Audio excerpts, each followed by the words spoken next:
Hi, I'm Nikki, the Obsessive Bookseller. Welcome to my review of Bookshops and Bonedust by Travis Baldree. This is a prequel novel set before Legends and Lattes. Straight away, I'll tell you I did not like this one as much as I liked the first book. But even so, I'm appreciative that I got to read more of Baldree's works because I really like his overall vibe.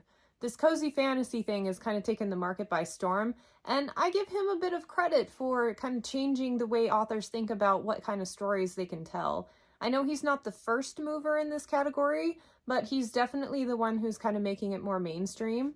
And my biggest drawback to this series was the appeal of being able to spend more time completely basking in the mundane aspects of the day-to-day life of running a business. And in this case, it's a bookshop. Like, what could be more ideal? The trouble is, I think the focus was split in too many different directions. You have the bookshop idea, but then he also tried to bring in a necromancy thing, a magic sword thing, a romance thing. Too many things going on, and I think it forgot the thing that made his type of story special. Like, I can read about magic swords and necromancers anywhere. What I can't read about is a complete immersion into a business. I wanted more book organizing. I wanted more customer service stories. I wanted more excitement as they saw the sales start to increase. Things like that. Things that he did so well, took so much time with in the first book talking about the coffee shop. I wanted that applied to the bookstore. But alas, it wasn't enough. So overall, I like the chronology of the book. Where it was set in the storyline gave a lot of rich history to Viv, and I thought it gave her an excellent foundation as to why she would have become a coffee shop owner in the first book. And from that regard, it was great, and it also introduced some interesting characters who I think, if he continues writing in this world, will show up eventually and kind of add to the story. So, and this is kind of funny, one of the characters, this like demure little mouse, has a potty mouth, like swears constantly, and I don't think it added to the story. I don't think it added a lot of humor. It didn't really land for me, and I couldn't tell you why, because I love profanity in books, but something about this one felt a little forced.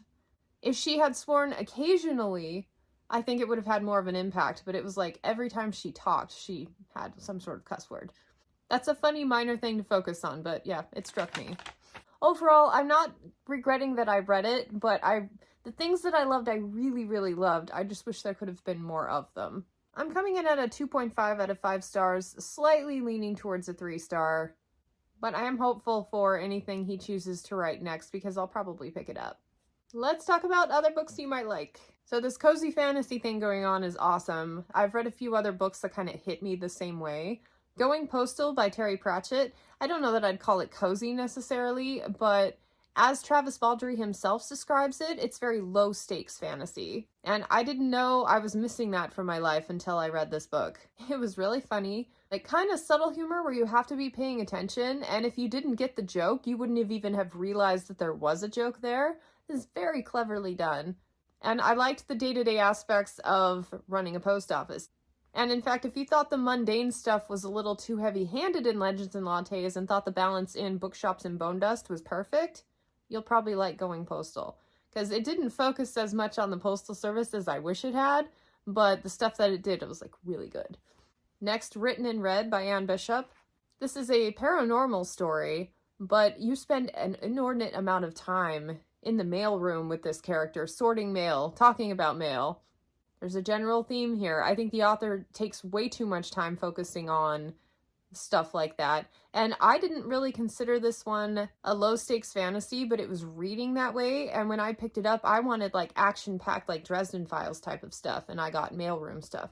So maybe if I pick it up again with my newfound appreciation for that kind of stuff, I will like it a little bit more. But it did not land for me the first time. But it has a lot of similar elements. House in the Cerulean Sea. This one has a little more high drama than your typical cozy fantasy, so I don't know if I'd necessarily compare it with that, but it's a feel-good fantasy. It's one that'll leave you feeling glad you'd read it. It takes about halfway through the book before you really start to appreciate it. I kind of compare it to the parts in Harry Potter where you're with the Muggles, and they don't really know about the Wizarding World, but then you see them kind of slowly start to discover it. That's kind of how this book felt.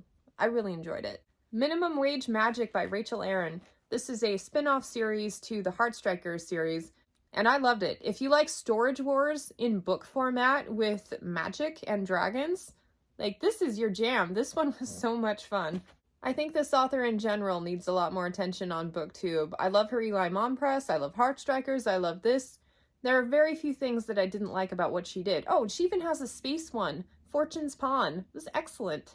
But yeah, striking the balance between a satisfying, complete fantasy story and the fun factor of something more mundane but explored a little bit more thoroughly. Like, this is great. Race the Sands by Sarah Beth Durst.